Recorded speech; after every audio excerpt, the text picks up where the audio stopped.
Sunrise is this brand that does biodegradable personal care products. Even their packet dissolves into water and they just show people taking shower with it. Everybody showers, everybody enjoys a nice shower video.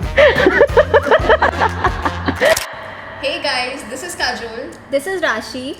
And we present to you the first episode of the second season of The Weird and Wise podcast. So today among us we have Miss Rajeshwari Kejriwal. Yes, so she is the first guest of our season. Miss Rajeshwari is a digital marketer and she runs her own marketing studio under the name arteshwari.in. She has worked with a lot of lifestyle brands all over the country and now they are venturing into B2B as well. Hi guys, thank you so much for having me on your podcast. I am equal parts excited and nervous because I've never done this before. Nonetheless, I think it'll be a great conversation with y'all because y'all come from the same domain and I'm really excited to see how that flows. Yeah. So let's just dive right into it. First of all, I would like to know why content? Like what, what was it like your plan all along or was it an experience that made you come into this field? It was never the plan. Never ever. I think my first interaction with content or marketing was when I was working with ISEC during my bachelor's, which was also from Oro University like y'all. And I started working in the marketing department knowing nothing about marketing altogether because I was just curious as to, what it is and how it's done because it interested me. I have grown up seeing ads by people like Piyush Pandey. We've seen masters, play their magic and do their craft. And so I was really interested and curious about the field and that is how I started then. After that, it was... I think it was a very, very different ride because I interacted with so many different industries, was with publishing, tried to do textiles with my father, worked on 2 startup ideas during COVID, one of which I still plan to pursue. We can talk about that in the next season maybe. But I started pursuing content because I think that is something, I'm so sorry, I had to do that because of the makhi, okay. But I think I got into content because of 2 reasons. One is that ever since I interacted with marketing, this is something I felt came naturally to me. Because even when I was not, pursuing marketing as a career, I was always creating content, right? I was always doing graphics. I was always thinking about things like a story or, something that could be presented because I was undoubtedly a stage person, a presentation person. And that is what I think got me into it. And then there was also the push from friends and family and peers when I was failing miserably at the startup ideas that I just told you about. They told me that my nickname's Twinkle. So they told me, Twinkle, if you do this, we would definitely hire you for our brand. And they did. And that is how I started. And ever since then, there's no going back or looking back because this is something that ties me to my roots and helps me think what I already know and work with it, right? Yeah, so it's been a beautiful journey. Yeah, and I think creativity does not come to you consciously. Like it is it comes to you very naturally. And even we started this podcast with an intention that 4 of us are always talking. We are always discussing about any random shit. And we were like, if we are talking all the time, why not turn it into something productive? Why not use it as a medium to lay out our thoughts and have conversations? So yeah. That is so great. First of all, I just want to mention that I went to Instagram page, the official one, and I love your bio, which says, beware, I might turn you into content. And the moment Rashi showed it to me, I'm like, that is so genius. What are we doing in today's world is exactly that. Actually, a friend inspired it and he said, you know what, I'm really afraid of being around you because I feel like I'm becoming content.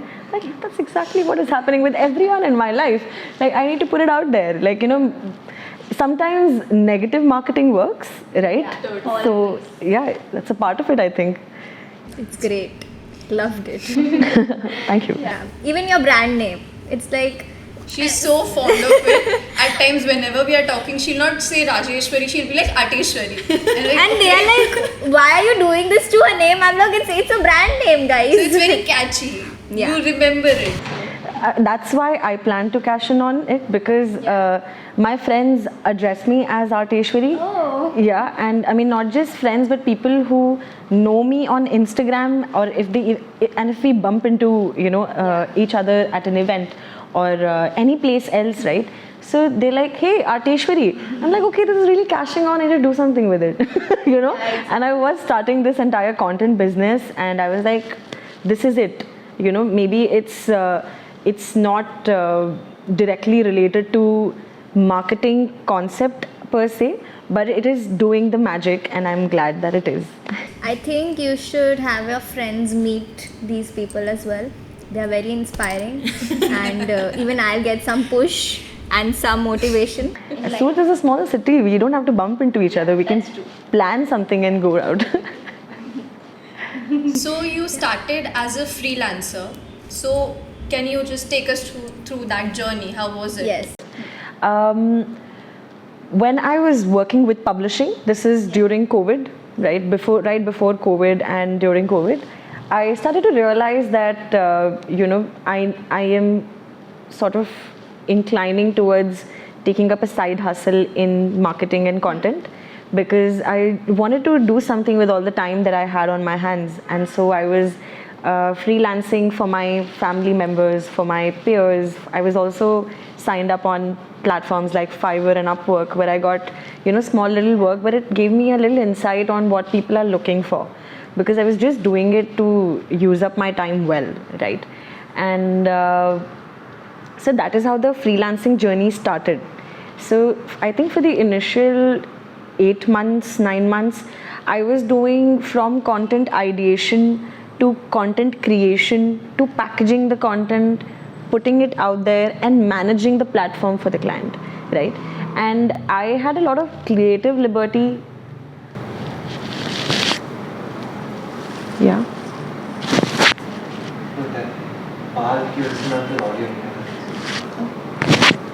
Yeah. I had a lot of creative liberty to start with, because they were my relatives or people who believed in me in general. So my journey was, I would say, it was comforting, right? Of course, I was working out of my comfort zone, because I was doing everything from 0 to 100 when it came to whatever little operation that was going on. But it helped me understand, when I hire somebody in the future, like I am right now, right? I totally understand, or I understand it to great depth as to what this person, who's probably designing graphics needs, or needs to function, right? Because you have been there. A lot of people nowadays, they are opting for a career in freelancing from various industries. Right. Do you have any piece of advice for the people starting afresh as a freelancer? I feel like my advice, coming to the advice that I have for people who are starting out as creatives, is that you need to understand the positions of people working with you. Right? So when you're creating content comes from this, if we look at the etymology of the word, it is something that is contained, right? So what is containing what you create? There are necessarily 3 stakeholders to it, right? It's you, whose voice the brand is borrowing. It is the brand whose platform you're borrowing. And then there's the person who, or a viewer or the audience for it, right? So your content is contained within this triangle, right? So whenever you create content, you have to keep in mind what you're bringing as your voice, how you're using the platform, and who is it that you're making the content for, right? Yeah, it made a lot of sense. Thanks. With a few words. Yeah, so I remember that the time that I worked with you. So I came across a lot of strategies that were very, very unusual, but they were very minute at the same time. There are those little things that I won't disclose right now. It's your secret sauce. But yeah, can you mention any one very peculiar and an unusual strategy that you had used as a digital marketer, and it surprisingly turned out to be good for the brand? Okay, so when I was given this question, as an outline for the podcast, I was actually thinking about it, and I was almost on the verge to tell you that I don't think we should do this question because I don't have anything to offer here, right? Okay. And while my position remains the same, what I want to say is that I think doing something unusual that works, works out for the brand is actually a short-term goal, right? I personally don't think that I've done something till now which is completely unusual. I would like to hear from you what you thought was unusual. Maybe because I haven't seen it from that lens at all. So what did you think exactly was? Let's spill the sauce a little bit. I was actually on my learning stage at that time, so I was not aware of a lot of features of social media, for example, per se. So they were very, something like guides were there, then creating the link tree, then optimizing the story in such a manner that you're using most of the interactive elements so that it is more engaging with the people. Correct. Right? Because we don't think about it while managing our own personal accounts. Yeah. So those things really strike the chord. That's what I feel. And social media is ever evolving. Today something is working, tomorrow it is not working out for you. So we can't really have a roadmap about it. That's what I totally agree. There is no rule book or a playbook to play by, right? And if you are playing by the book, you're probably going to be dead in a couple of months, depending upon what you're working on, what your content is like. When you mentioned this thing about guides or link trees or whatever, one thing I think that is unusual is that imagining how you're creating a circular funnel for your marketing, right? I think we have discussed this when we were working together briefly, and what I believe is that if you can make a circular path for your audience, that no matter where they go, they're gonna again land with you, right? You can call it CRM, you can call it circular marketing, it's all the same. The idea is to keep them with you, right? Do not let them escape. Yeah. I mean, not unless it becomes a toxic relationship, of course, but yeah, that's what I think. Yeah. So if you're talking about social media, nowadays, there are so many trends emerging and everything is happening. So sometimes what happens, if one thing starts trending, the people are like, we all gonna do the same thing. We all wanna get viral. So do you think in what ways does it affect the content that you are trying to put out to the world? Because sometimes I feel when we are trying something new, it sometimes gets overshadowed by the trends that are going around. Always does. So what is your take on that? It's a safar, which is SAFAR, and there's also SUFFER. Makes you SUFFER. Right? Correct. So does your content, right? I mean, when it comes to, let's talk about the Oppenheimer and the Barbie wave right now, right? And it's very important to follow trends, but what I constantly am worried about, when we're creating content for brands is, what are we doing to create a trend? Right? Where is the originality? Now it must sound very, very idealistic that, okay, we're talking about this ideal world where we're so original. I don't think originality exists. I believe in this idea that we live in a world where the law of attraction is at work, and whatever vibration you're throwing out, you're attracting the same. And same goes for your ideas. When you have an idea, it's a combination of things you've consumed as a consumer, you've listened to, you've watched, you've read, you've just thought about, right? Nothing is original per se. But when it comes to trends, and coming back to Oppenheimer and Barbie, so a client might want you to follow it, right? But it's upon you how you pitch them the idea of relevance, right? Sometimes it's not important that the client understands how relevant a trend is for them, right? And sometimes you have to let it fail, right? You have to take the fall wherein, okay, this content piece is probably going to go out and create a little wrong image, but if it's not too risky, let it happen, right? Because when it comes to digital marketing, we often forget that we're offering a service, right?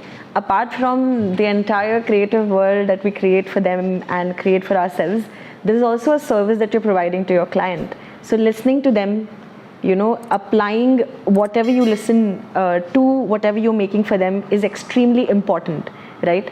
But to create that balance where your voice and their platform are on the same page is very important. If you have to, face a few failures knowingly, I think that's the price to pay. Yes, I remember even both of us, we haven't entered the field a lot professionally, but I would say as a fresher, the amount of work we have done till now, we have understood that on one side, we have a layout of the, what perspectives do the client have about their brand, how they want to showcase it. And here we are as creatives that, what will be the best for them or how creatively we can, package it. Right. And there is a line that we are always exists trying to between find them. a balance, like Yeah. we can fulfill the client's need as well as retain our creativity Yeah. and our originality in that content. And that's So I think difficult. that's very important for us as an individual. Yeah, I think Be that's in that creative space. that's the creative sauce or the secret sauce that we're talking about, right? That how each of us do that very, very differently. Maybe some of us do it through communication. Some of us do it through minor failures. Some of us do it through, I don't know, what is the third one? I feel like Ted Lasso right now. Who forgot the fourth? Have you all watched it though? Okay, so he's this football coach who's coaching, is a British coach coaching an American team. Sorry, an American coach teaching a British team, right? A football team. And he's trying to tell them the 3-4 principles of actually playing really well. But he doesn't know the fourth one. He was actually making it up on the way, right? But by the end of the entire show, he comes up with the fourth one. Yes. That you must believe in yourself. Like that is how simple it was, right? So I think the key is to find something very simple and very primal that would help you navigate to that balance. Yeah. So if we talk about other than social media, let's get on to written content. Yeah. I think like social media pe mostly people prefer short content that is fast and just gives you glimpses. But I feel long form written content is important as well. Yeah. What power do you think that holds for any brand or any individual as a brand? Your long form content is the backstage. I mean, if I have to put it figuratively, what you're seeing on the platforms right now is bite size because that is how much the attention span is, right? Now, what the short form content is actually your hook, right? If you want people to consume it, and if you have enough to say, you're obviously going to say it in the long form. But the reason why there is so much importance attached to the short form content is because only if a person is hooked, right, will they land on the powerful long form content that you've created for them. Until then, whatever content you create in the long form and in the written form is actually working on the algorithm of the system or the platform that you're on, right? The words you use, every word, every verb that you use is going to to put very simply, the algorithm is reading everything that you're doing, even the time that you took to write that content, right? That says a lot about how much you mean it, right? What I personally think is that the key is to make it as humane as possible now, no matter what form you're using to communicate your ideas. As long as your content or whatever you're putting out there is deeply humane, that is going to hook people, right? And not just for the sake of hooking people, but that is what is going to matter to them as content. I think that is very important because sometimes people try to skip these steps. Yes. They'll always try to land on something ke pehle se we'll see what's there to hook people. So I think in that process, that is where we fail to catch the attention of the audience. Yes, and I feel that both of us are very passionate about writing. Our base is writing. So nowadays, after ChatGPT has come, we are constantly hearing dialogues, right? Like, your job is done now. You are done. You are gone from the market. We have had a robot to replace you now. So what do you have to say about that, about AI taking over the space? Okay, let's talk about when you give a prompt Yeah. to something like a Mid Journey or the image text to image kind of thing, right? You type that you want to see a girl who has blue eyes, Yeah. and she's probably wearing a red dress and she's standing in between the mountains. The image that you get in return looks hyper realistic. Yeah, the reason why I'm talking about this is that even the written content that comes out of ChatGPT is hyper realistic because it is based on the data which is stored in the system in the form of ones and zeros. That is the computing language. The human language, on the other hand, is a whole another world, a whole another universe, right? Even while you're engaging AI tools, how do you optimize your content in such a way that it is more relatable? And if not relatable, then has a touch of humanity to it. We, in our journey, of working together, we have created multiple microblogs and written content from ChatGPT. The idea is not to, be scared of AI, right? But doing or developing something that the AI cannot do, which is being human.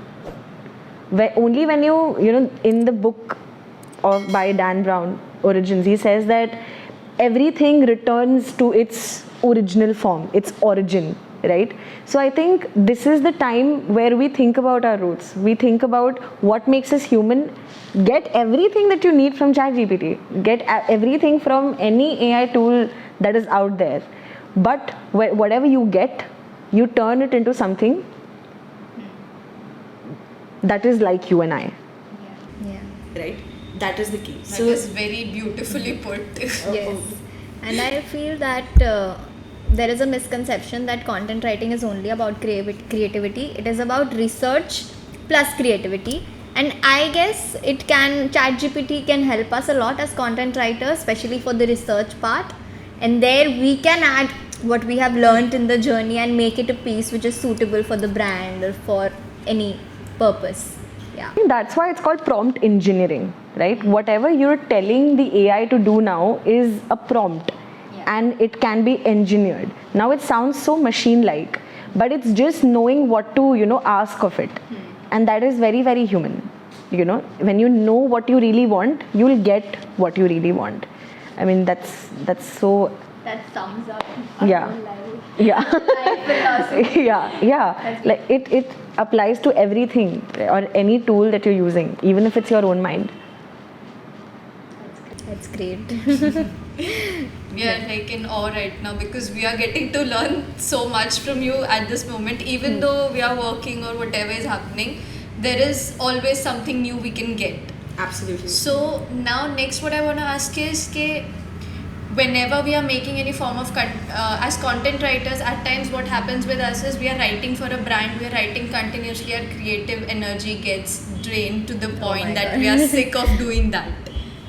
Like, does that happen with you? How do you cope up with that? Definitely. It happens so many times. I mean, once every day these days.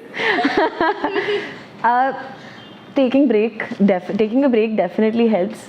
But I think it becomes draining because we get in our own heads about the content piece or अब क्या बोलूँ मैं that's the question कि और ऐसा क्या है जो मैंने बोला ही नहीं है. पर the thing is कि आप ये सोच रहे हो कि मैं क्या बोलूँ, आप ये नहीं सोच रहे हो कि वो सुनना क्या चाहते हैं, right? One of the things that we've started to do with ChatGPT is we've started to understand our user persona better through that tool. I mean, we're working with a fashion brand at the moment, and we wanted to create something deeply, relatable. We were inspired by content by Scoop Whoop or iDiva, right? And or being Indian, because instantly connect with what they're saying. कि भैया जी सरोजनी नगर चलोगे क्या? It's so simple, right? But now it's catching on. Everybody's like भैया जी सरोजनी नगर चलोगे क्या? Because they know कि दिल्ली के लोग probably ऐसे बात करते हैं. I'm not appreciating the stereotype here, but just telling you how it can create a simple hook with such relatable content. So what we did was we went to ChatGPT and we asked, okay, this is a particular brand and this is what we're selling. This is whom we want to sell to, and we want to understand what are the Bollywood characters that this particular user would relate to.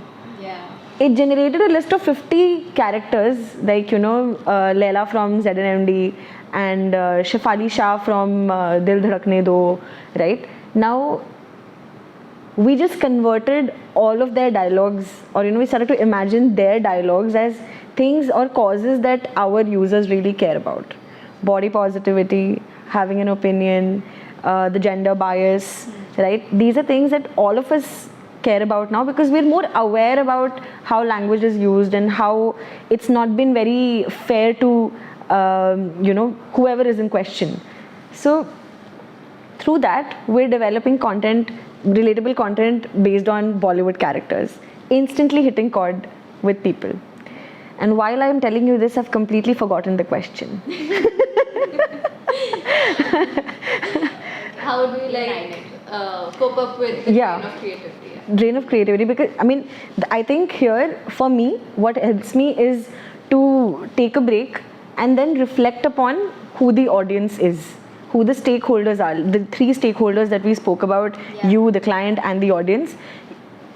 The key is to talk more about the audience and less about yourself, because I think the bare minimum assumption for a marketer is nobody gives a fuck. Am I allowed to use that language? Yeah. Like, you know, nobody nobody cares about what you're saying or what you're doing or what your product is, right? So when you've already assumed this, now what you can talk about? You know, that is where your creativity starts. How will you make them care? You will not make them care about telling them कि देखो ये shampoo का bottle है जो मैं बेच रही हूँ, इसमें ये चीज़ें हैं, आपको ऐसे फ़ायदा होगा. But if I say कि आपको डैंड्रफ है, you know, we understand. आपको पता है डैंड्रफ इसलिए हुआ और हमारा जो प्रोडक्ट है उसमें ये प्रोडक्ट है जो उसको सॉल्व कर सकता है, right? So instantly there is a hook here, right? So facing, I mean, focusing on what your customer is facing on a daily basis, how they want to live their lives, what are their problems, what is their opinion. You have to become your consumer. Your brand identity or your brand persona is the person who's buying from you. Yeah. I'm very curious right now. I have a question that, you know, we randomly scroll through Instagram and we come across these pages that their marketing, their branding, the way they are, you know, using memes, for example, it hits us. It just, they are, even I follow so many brands on Instagram, I don't even use their products. I'm very sure I'm not even going to buy their products in the future. Yeah. So, your top favorite brands that you feel have hit the right chord when it comes to their branding game on social media? Okay, so I really like Sunrise. Sunrise is this brand that does biodegradable personal care products. Even their packet dissolves into water, right? So it's literally, you start with something and you have nothing in your hand, right? So there is no disposal, there is no garbage, and they just show people taking shower with it. It is that simple, right? Everybody showers, everybody enjoys a nice shower video. It's so relaxing, right? It's downright funny when I put it like this, but it's just relaxing to watch. I mean, content ka homonym is content, right? Content is when you're satisfied with something. So whatever you make to delight. Whatever you say to delight. These are the words of Piyush Pandey, who was the chairman at David Ogilvy in India, and he's the person behind so many commercials of Fevicol, you know, that we know of, right? And he says that you should talk about what you know, and you should tell it in the way that the person is delighted. That is what you should do. So I think Sunrise is one of those brands who do really, really simple stuff, and they're just hitting the chord with it. Apart from that, I also really, really like the way Nestle does its marketing. I do not, I'm not going to appreciate or say promote the nutritional value of their products. I need to put it out as a disclaimer because I just want to say that their marketing effort is designed in such a way that they're constantly talking about people, right? they have absolutely no focus on what a Kit Kat looks like. That is just the end visual. What matters is that you need to take a break, which all of us do, right? Nobody relates. I mean, there is, I think, one of the most relatable things, or something that we feel every day. You were just talking about a drain from creating content, right? So it's just using the simplest of things from our lives, or looking at something that is with us every day is the key. Wow, that was like, I think this episode has been such a perfect blend of having fun and getting to learn some things. Yeah. For me too, because I think I've even as a content creator, sometimes you're so busy with creating content for your brands that you're not reflecting upon what you like, what you admired, and what you have been doing. So these questions, I think, have been framed very, very beautifully, and because we've been able to cover so many facets of content creation and marketing, and it's been a lovely chat with you all. The questions that we wrote were totally different, and now we got into the flow. Yeah. It was beautiful. It was great. So I think that brings us to the end of this episode. So firstly, I want to thank you for coming. Thank you for getting me It was a here. pleasure having you here. We would like to see you in season 3 as a I am there. plus marketer. Next season, hopefully. So Anything you that's would like to say? Market this as well. What? What? Good and wise. Of course, it's going on my platform. It's going to go to all my clients and potential ones. I mean, the fact that you guys care about my opinion it means a lot to me, to be very honest, right? And it's been an absolute pleasure being on a podcast for 3 facts. I'm not sure if I'll remember all, but one is that I've never done something like this before. 2 is that I really respect the kind of work you guys are doing. With Weird and Wise, and creating a platform for your own selves, and I mean, knowing your future plans, it's a great idea. And third, that it's absolutely great to talk about marketing. Like, there's nothing like it, right? A little bit of intellectual entertainment, I would say. That's the perfect word for the episode. Yes. We can put that as the name. It's actually used pretty derogatorily, so be careful with it.